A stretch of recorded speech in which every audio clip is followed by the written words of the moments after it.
Also this morning, the Department of Justice has now launched an investigation into the leak of Pentagon documents that were posted online. U.S. officials have confirmed that some of the documents are authentic.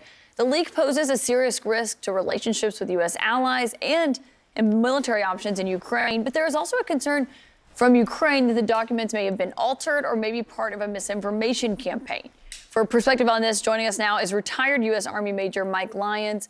I mean, this is astounding because what these documents show, one, is, as the New York Times put it, that the U.S. has basically penetrated every Russian security apparatus, has great insight into it.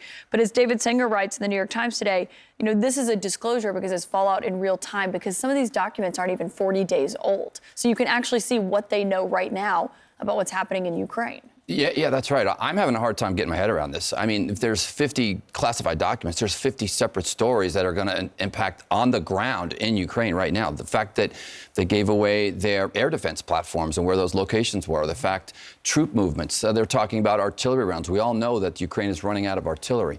So this level of breach is significant. And the fact that we're kind of asleep at the switch, we had indications it was going on the past few months. We've got to do a better job monitoring these sites, these Discord sites that have this kind of information out there. It came from the highest levels of our government, the Joint Staff. These documents, they were removed obviously from a briefing. They were pictures of these presentations. So again, the damage assessment I still think is going on, and it's very significant. And now all these holes are likely getting closed up. It's going to cause significant trust issues between us and Ukraine. But it does put into perspective, don't you think, the story that we've been covering about all these classified documents that are ending up, you know, at personal residences and so forth, just the danger that this poses, correct? It does, Donna. It's not just overclassification. This is serious stuff. Right. I mean, this is, things get overclassified based on what might embarrass things within our country. This has national security implications on the ground, signals intelligence, SIGINT, so to speak. It shows us eavesdropping on our allies.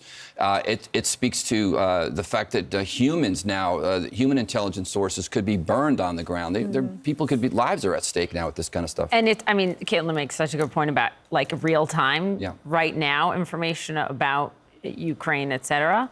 But at the same time, what was also included in the reporting from the Times over the weekend is sensitive briefing slides on China, sort of the entire Indo-Pacific military theater, the Middle East, terrorism. It goes so far even beyond the current conflict. I mean, considering relations with, look what China and Taiwan, look what's happening right now. Yeah, so the intelligence agencies now have got to focus on this to close gaps, mitigate risk, figure out what the damage is with regards to this information, taking our eye off the ball on what's happening in the Pacific.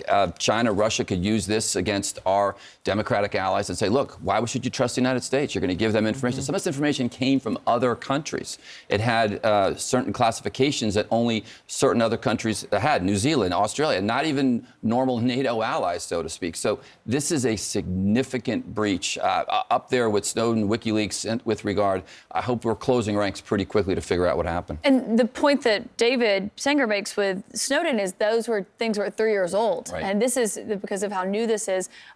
Eavesdropping on allies, spying on allies, not exactly a surprise. Everyone knows it, everyone does it, but it's the idea that it's put out in the forefront can cause tension in those relationships. What I was most struck by was what they said about what's happening in Israel. And there was essentially this allegation of this intelligence that Mossad is basically the spy chiefs in Israel had helped foment the protests that we saw play out that we've been covering here every day when it comes to the judicial reform that's happening in Israel. Yeah, it gets to the reason why these documents were released. Did someone have this level of intellect that recognized that that would cause that kind of a problem? But again, that came from signals intelligence, signals operations, eavesdropping, so to speak. And whether or not the United States had any say in that really remains to be seen. But the person who released this information clearly wanted to hurt the U.S.-Israel relations with that kind of breach. Yeah, and just our allies' relationships, as you said, it's not surprising that everybody spies on everyone, but still, it's not out there for everyone to read. Well, and remember whenever it was reported about, with Merkel when she was the German chancellor, and it caused a huge rift with the Obama White House. Just amazing. I mean, we'll continue to see where this investigation goes. Thank you for stating the significance of it this morning. Thanks, Mike Lyons.